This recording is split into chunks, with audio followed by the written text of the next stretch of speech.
शुरुआत करेंगे एटम से, फिर धीरे धीरे आगे बढ़ेंगे। तो सभी को आई होप स्क्रीन दिख रही होगी।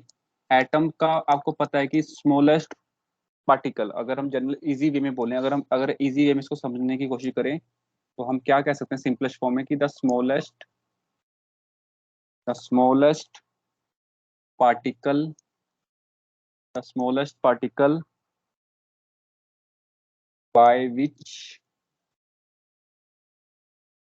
an element is made up। सिर्फ एलिमेंट बनेगा। और जब एटम्स आपस में कंबाइन करते हैं एटम्स मीन्स टू और मोर, दे फॉर्म, तो क्या बना देता है, दे फॉर्म मॉलिक्यूल। तो एटम्स के मिलने से मॉलिक्यूल्स बनते हैं, और वो मॉलिक्यूल्स किसके हो सकते हैं, they can be the molecules of element और कंपाउंड। वो एलिमेंट्स का भी हो सकते हैं, एलिमेंट्स और कंपाउंड, या तो वो एलिमेंट का मॉलिक्यूल होगा या फिर किसका होगा, कंपाउंड का। जैसे फॉर एग्जांपल अभी मैं क्या करने वाला हूँ, एक हाइड्रोजन का एटम लिया, दूसरा फिर हाइड्रोजन का एटम लिया। अगर बीच में कनेक्शन लॉस्ट हो जाए प्लीज क्लास को लीव मत करना। तो यहाँ पे दो एटम्स हो गए, दो एटम्स के जुड़ने से जो मॉलिक्यूल बना, ये मॉलिक्यूल इसका बना है, एलिमेंट का मॉलिक्यूल बना है, एलिमेंट का। एटम्स जुड़े सेम काइंड के, अगर सेम काइंड के एटम्स कंबाइन करते हैं then they form the molecules of element. But if atoms combine of different kind, like carbon का एटम एंड ऑक्सीजन का एटम, लेट्स सपोज ऑक्सीजन का एटम, तो यहाँ पे जो मॉलिक्यूल बनेगा, this is the molecule of compound. When the atoms of same kind combine, then they form the molecule of element. But when the atoms of different kind combine, they form the molecules of compound. तो atoms आपको पता लग गया, molecules आपको पता लग गया।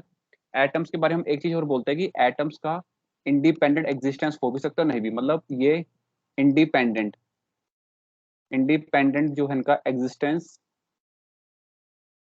के बारे में कह सकते हैं मे और मे नोट भी, वो हो भी सकता है और नहीं भी।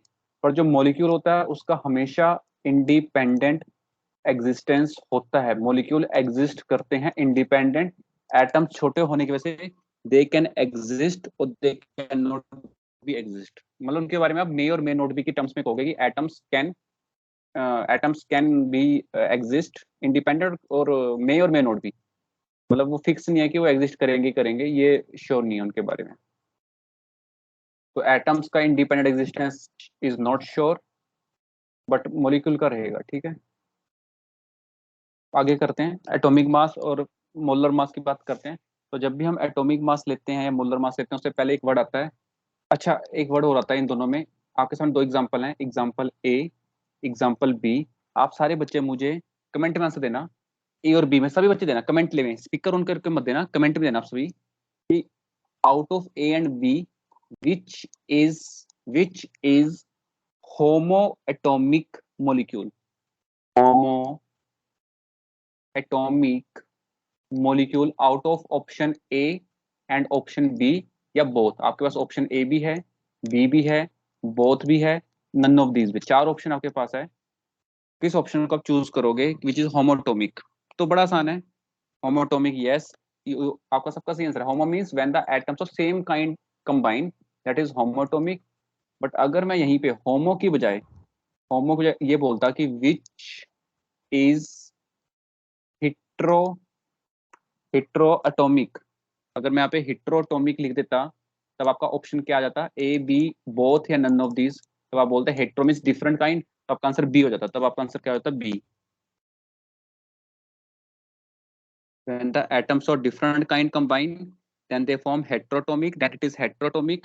When the atoms of same kind combine, this is homoatomic। तो ये भी एक टर्म होती है, होमोटोमिक मॉलिक्यूल, हेट्रोटोमिक मॉलिक्यूल। तो जब होमो होता है तो एलिमेंट का मॉलिक्यूल बनेगा, अगर हेट्रो होता है तो किसका बनेगा, it will form the molecules of compound. Homoatomic atoms combine to form molecules of element and heteroatomic combines to form the molecules of compound। ये चीज आप याद रखना, हेट्रो का और होमो का मतलब क्या होता है। ठीक है, तो ये आपको यहाँ से ये चीज क्लियर होगी कि यहाँ से एलिमेंट का मॉलिक्यूल बनेगा और यहाँ से किसका बनेगा, कंपाउंड का। चलो ये चीज हमारे को क्लियर होगी। अब हम बात करते हैं एटॉमिक मास, जिसको हम लिखते हैं एम से। आपने हालांकि वैसे एटॉमिक नंबर भी सुना हुआ है जिसको आप लिखते थे जेड से, और आपने याद भी किए हुए हैं, 1 से लेकर 20 तक तो आपको अच्छे से याद है, 9th क्लास के, तो मैं उस पर नहीं जाने वाला। मैं जाने वाला एटॉमिक मास पे। एटॉमिक नंबर में आप क्या बोलते थे वैसे? एटॉमिक नंबर में आप एटॉमिक, इसको एम से भी लिख देते हैं कभी कभी, और इसको ए से भी लिख देते हैं, अलग जगह अलग इसकी नोटेशन हो जाती है एटॉमिक मास की। एटॉमिक नंबर को हम जेड से लिखते थे, एटॉमिक मास को हम किससे लिखते थे?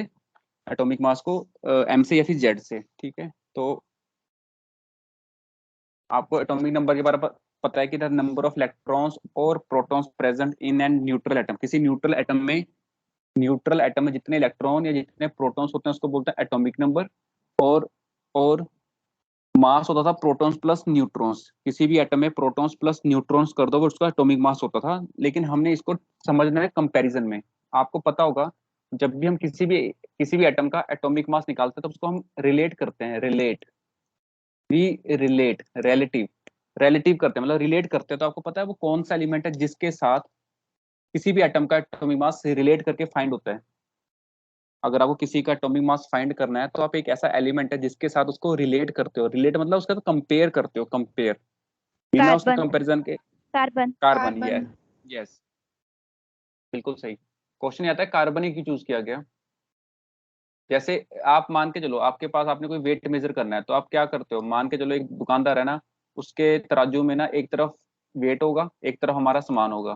तो हमारे सामान का वेट वो कैसे मेजर करता है? यहाँ पे वो 1 kg रख देगा, 1 kg का क्या रख देगा, कुछ वेट रख देगा 1 kg का, जो में दूसरा हमारा सामान रख देगा, जो भी हमारा सामान होगा। तो हमारा सामान का वजन, अगर आप देखो जितना भी होगा, वो हमारा जो भी क्या कहें, कोई भी हमारी आइटम है, तो उसका वेट हमने कंपेयर किससे किया? उस 1 kg के वेट से कंपेयर किया, 1 kg के वेट से कंपेयर किया गया, ठीक है। तो कहने का मतलब क्या है? कहने का मतलब यह है कि जब भी हम किसी का रिलेटिव मास निकालते हैं तो हम किसी से कंपेयर करके निकालते हैं, डायरेक्ट किसी का भी नहीं है, हर एक का कंपैरिजन है, हर एक का हम कंपैरिजन की फॉर्म में ही निकालते हैं। जैसे आपको तराजू की बात की जाएगी, तो तराजू में एक तरफ वेट रखा जाएगा, उस वेट की हेल्प से आप बताओगे कि आपका जो भी लगेज है वो कितना है, 1 kg या 2 kg या 1 ग्राम है, 2 ग्राम है, वट एवर इट इज। तो आप कंपेरिजन उसमें करते हो।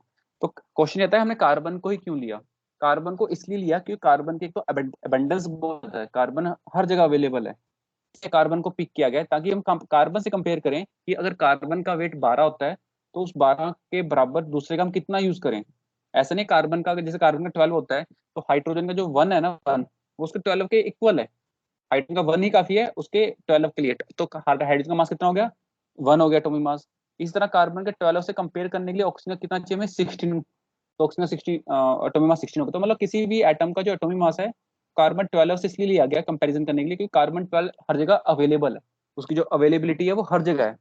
सेकंड, कार्बन जो है वो बहुत ही कम रिएक्टिव भी नहीं है और बहुत ही ज्यादा रिएक्टिव भी नहीं है, तो मतलब ना तो लीस्ट रिएक्टिव है, ना वो मोस्ट रिएक्टिव है, वो एवरेज रिएक्टिव है। वो क्या है? Average reactive. तो तीन चीजें उसके बड़े फेवर में है। फर्स्ट, उसके अबंडेंस का होना, कार्बन का इस इस वर्ल्ड में हर जगह अवेलेबल होना। Second, average reactive, not least reactive, not most reactive, it is average reactive. Third, इसके आइसोटोप्स भी ज्यादा एग्जिस्ट नहीं करते, मेन से तीन एग्जिस्ट करते हैं, वो आपको पता है, C612, C613 एंड C614। लेकिन जो मोस्ट ऑफ द है वो C612 है, जो सबसे ज्यादा अबंडेंस है, तो ज्यादा आइसोटोप्स भी नहीं है इसके।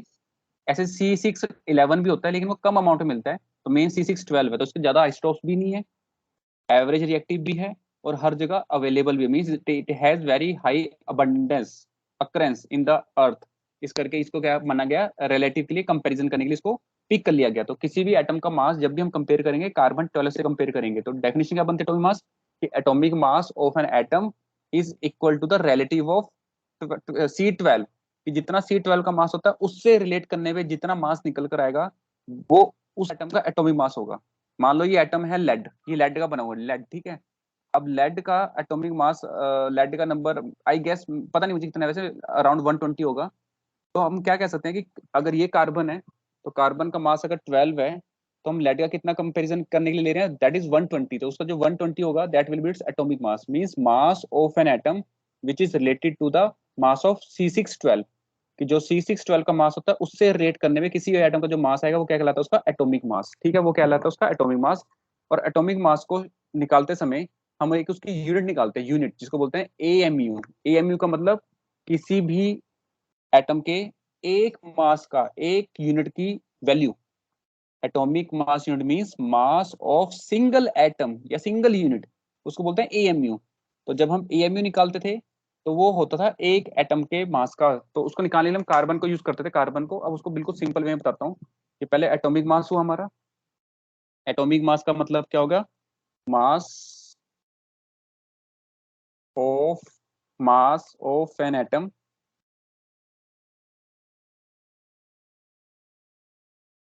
Relative to comparable to C12 atom. C12 atom का जो मास होगा, एटॉमिक मास होगा, उसके साथ जो कंपैरिजन करने पे आएगा वो ही उसका एटॉमिक मास होगा। किसी भी एटम का, किसी भी एटम का जो मास होगा वो कार्बन 12 से रिलेट करने के बाद जो निकलेगा उसके इक्वल होगा एटॉमिक मास। और एटॉमिक मास निकालने के बाद आप क्या करते हो, उसकी क्या निकालते हो? यूनिट। यूनिट जिसको बोलते हैं एएमयू। एएमयू का मतलब एटॉमिक मास यूनिट की एटॉमिक मास कितना आया, एएमयू, जिसको शॉर्ट में 1 AMU भी लिख देते हैं, वो किसके बराबर होगा?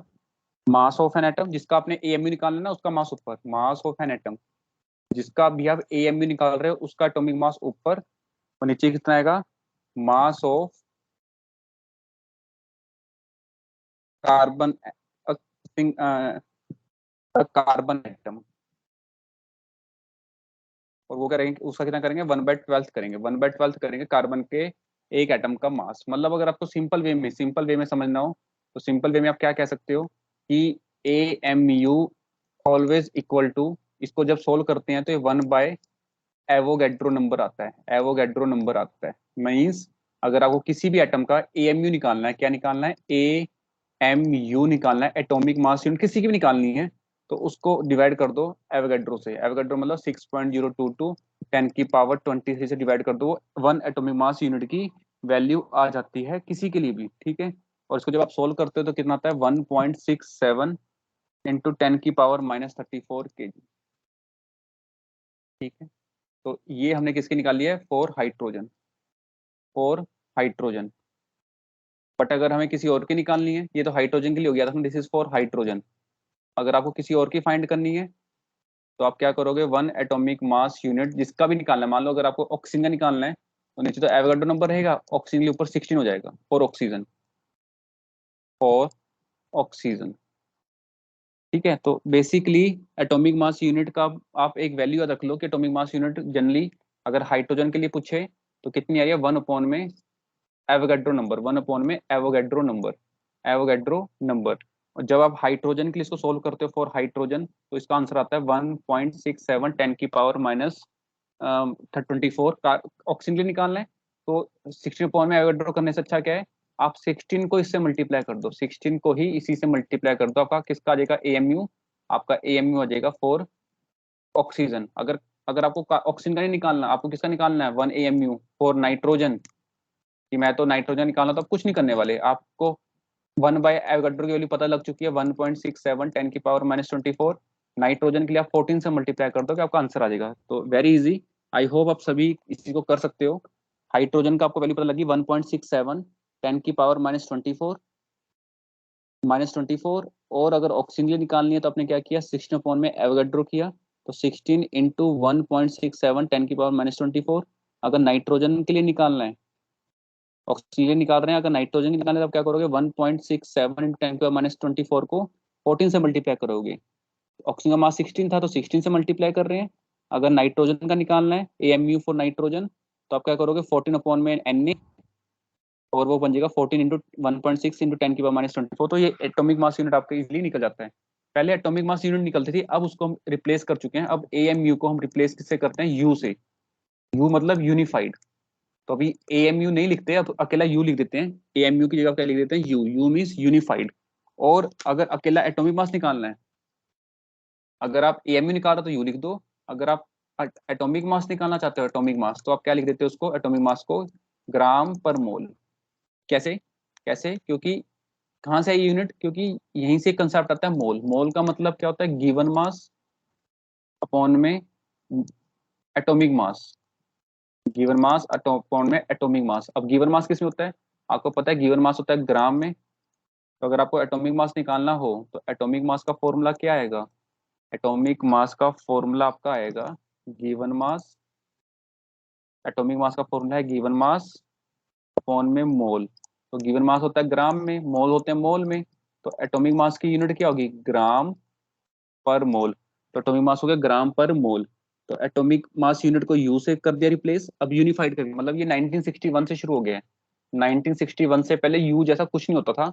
उससे पहले क्या होता था, ए एम यू, लेकिन उसको रिप्लेस कर दिया यू से, यूनिफाइड से, अगर हमें एटॉमिक मास यूनिट निकालनी है। वरना आजकल वो भी नहीं निकलता, आजकल सीधा एटॉमिक मास ही निकलता है, जिसको हम लिखते हैं ग्राम पर मोल में। ठीक है, ग्राम पर मोल में।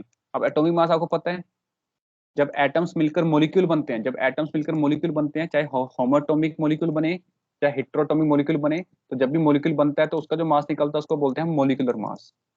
उसको बोला जाता है मॉलिक्यूलर मास। जब भी एटम्स के जुड़ने से क्या बनता है, मॉलिक्यूल, तो निकलता है मॉलिक्यूलर मास। और उसी मॉलिक्यूलर मास को शॉर्ट फॉर्म में बोलते हैं मोलर मास। वही शॉर्ट में क्या कहलाता है, मोलर मास। उसी को कह देते हैं मोलर मास। ठीक है, निकालने का तरीका आपको पता है। अब अगर हम अब अगर हम एटॉमिक मास निकाल लेते हैं, अगर हम किसी का भी एटॉमिक मास निकाल लेते हैं और उसको किस में एक्सप्रेस कर दें, एक्सप्रेस करें इन ग्राम, इन ग्राम, तो उसको क्या कहलाते हैं, तो उसको कहते हैं, उस चीज को कहते हैं ग्राम एटॉमिक मास। उस चीज को कहते हैं ग्राम एटॉमिक मास।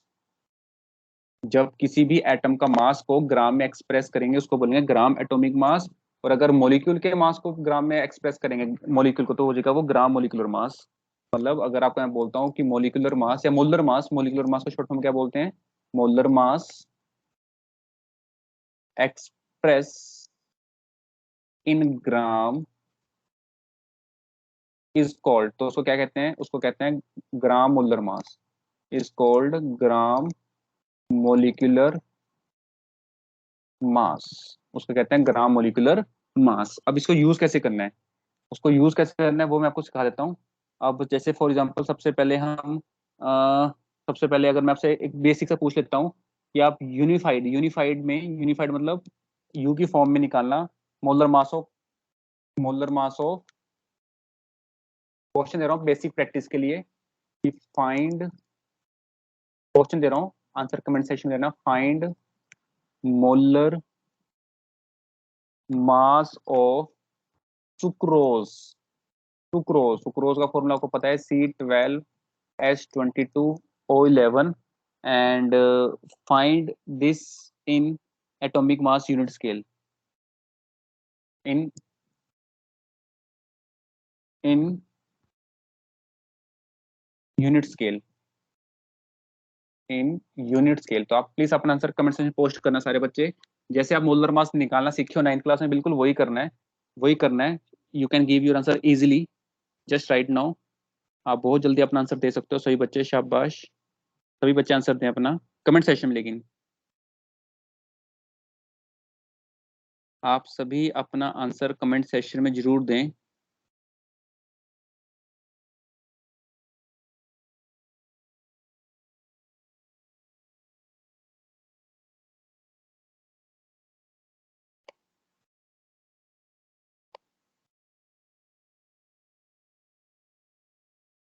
नहीं, थोड़ी सी मिस्टेक हो रही है, दोबारा देखो, थोड़ी सी मिस्टेक हो रही है, दोबारा देखो।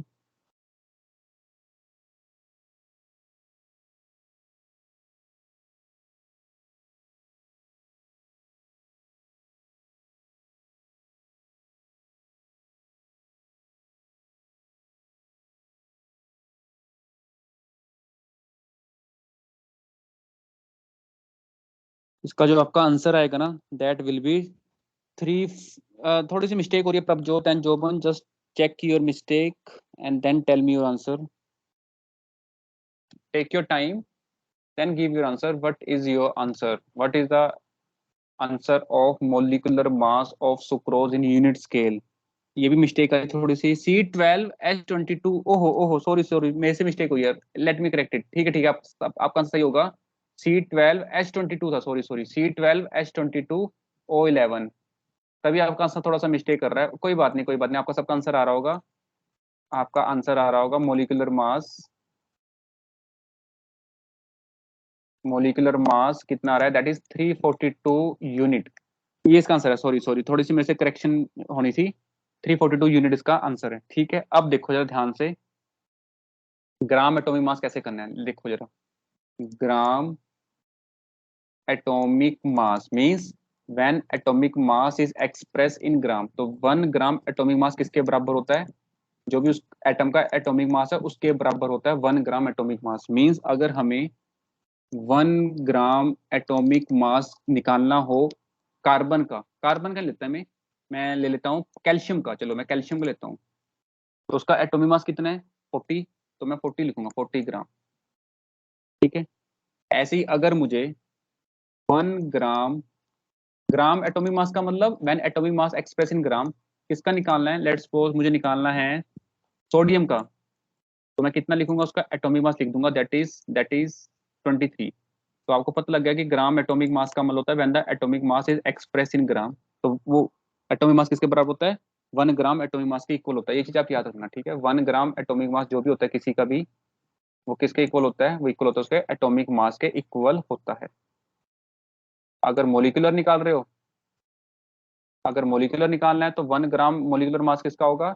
इक्वल टू मोलिकुलर मास के इक्वल होगा। आई होप ये चीज आपको समझ आ जाएगी कि अगर आपको क्या निकालना है, 1 ग्राम मोलिकुलर मास निकालना है, तो वो किसके इक्वल होगी? वो इक्वल होगा मोलर मास के या फिर मोलिकुलर मास के इक्वल होगा। ठीक है। अब आपको मैं एक क्वेश्चन दे रहा हूँ, आप सभी ट्राई करना, आप सभी ट्राई करना। फाइंड, क्वेश्चन है find mass of 2.5 gram atomic mass of calcium.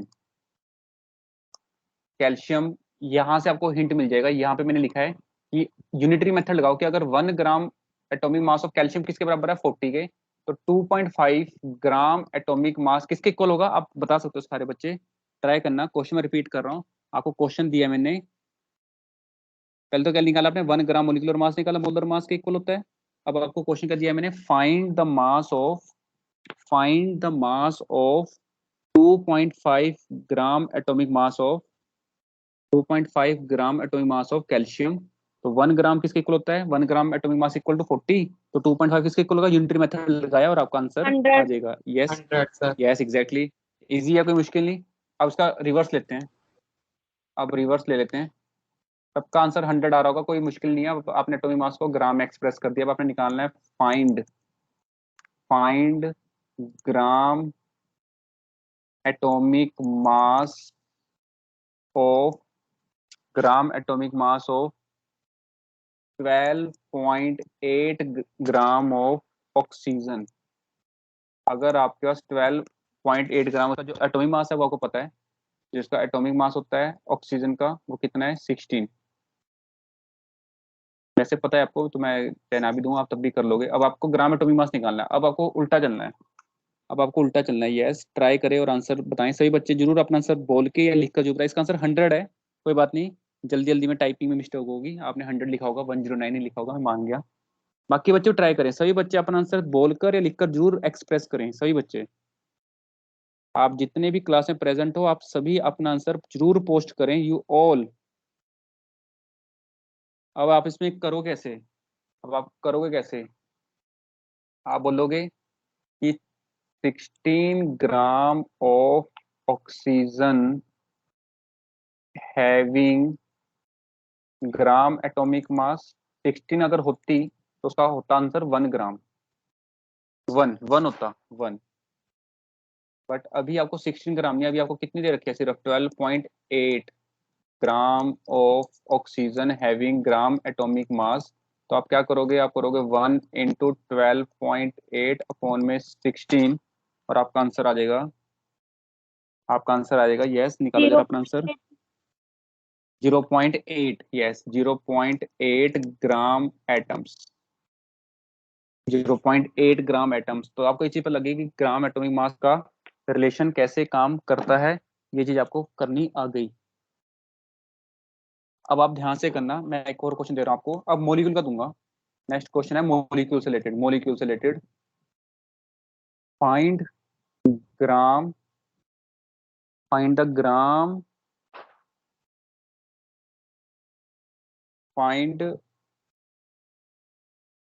एक second, mass find the mass of 2.6 gram molecules of sulphur dioxide. Sulphur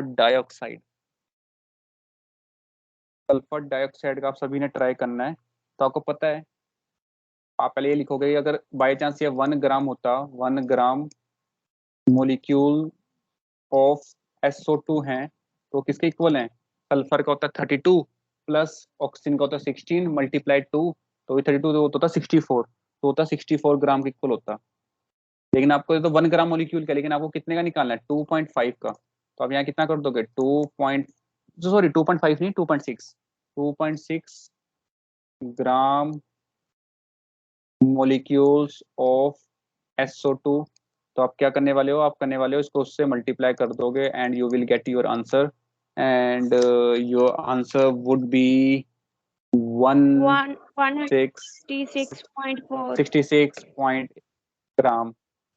I hope जितने क्लास में बैठे हैं सभी को ये चीज समझ में आ रही होगी कि ग्राम मोलिक्यूल्स कैसे निकलते हैं, ग्राम एटॉमिक मास कैसे निकलता है, और AMU क्या है और यू क्या है। तो बेसिक चीजें थी जो आज आपको पता चल गई। इसके बाद आप पढ़ते हो मोल कंसेप्ट।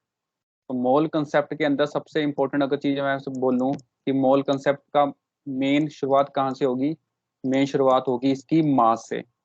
इसकी मेन जो स्टार्टिंग होनी है वो होगी मास से। आप मास भी कैसे निकालोगे? दो तरह का निकालोगे, एक निकालोगे एटॉमिक जो आपको आता है, एक मोलिकुलर। तो मैं आपसे अगर एक क्वेश्चन पूछूं कि find mass of 0.1 mole of 0.1 mole of oxygen gas, this is my question to all of you. आप सभी ये ट्राई करें और मुझे आंसर फटाफट पोस्ट करें कि आपका आंसर क्या आता है। Find the mass of 0.1 mole of oxygen gas, this is gas, and you know when we talk about oxygen gas, its formula becomes O2, not only O, it becomes O2। तो आप सभी अपना answer comment section में जरूर post करें, आप सभी बच्चे जरूर पोस्ट करें, सही या गलत डजंट मैटर।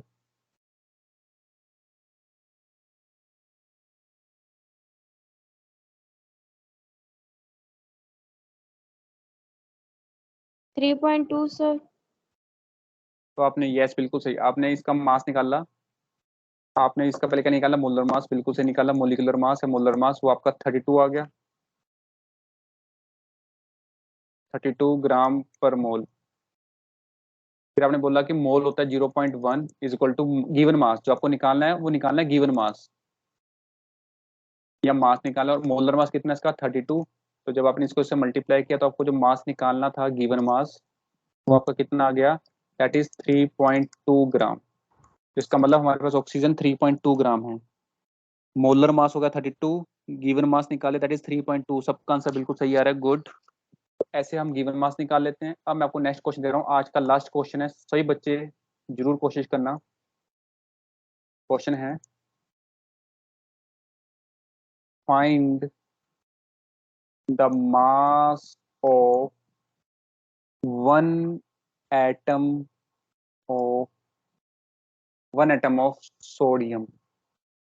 सोडियम के एक एटम का मास निकालेंगे। तो आपको पता है एक एटम अगर 1 मोल होता, 1 मोल ऑफ ऑक्सी सोडियम, अगर सोडियम का 1 मोल है तो उसका मास कितना है?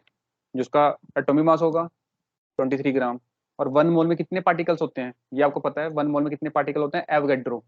पार्टिकल्स का मतलब होता है वो एटम्स भी हो सकते हैं और मोलिक्यूल्स भी हो सकते हैं, लेकिन यहाँ पे ये एटम्स की बात कर रहा था, इस टाइम वो एटम्स है। तो आप लिख सकते हो कि अगर हमारे पास इतने एटम्स हों, 6.02 टू 10⁻23 एटम्स, मतलब mass of 6.02 to 10⁻23 atoms of sodium. Sodium के इतने एटम्स का मास कितना है? तो आप बोल सकते हो 23 ग्राम। इतने एटम्स कहाँ से आए?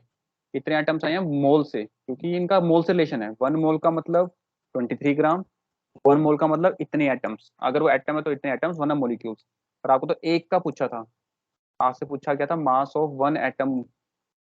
आपसे पूछा गया है mass of 1 atom of sodium, sodium के एक एटम का कितना मास है, तो आपने क्या किया, 23 को एवोगेड्रो से डिवाइड कर दिया। तो जब भी किसी भी एक एटम का मास निकालने को आएगा, जब भी एक एटम का मास निकालने को आएगा, तो मास ऑफ वन एटम किसी का भी हो, वो किसके बराबर होगा, जो भी उसका एटॉमिक मास है, जो भी उसका एटॉमिक मास है अपॉन में एवोगेड्रो। अगर वो मॉलिक्यूल है तो मॉलिक्यूलर मास भर देंगे। तो आई होप ये चीज आपको क्लियर होगी। यहाँ से आपका आंसर ग्राम में आ जाएगा।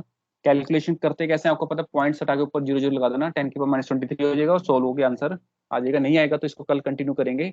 और कोई भी डाउट हो तो आप पोस्ट कर सकते हो व्हाट्सएप पे और पूछ सकते हो, ठीक है। तो यहाँ से कल कंटिन्यू करेंगे।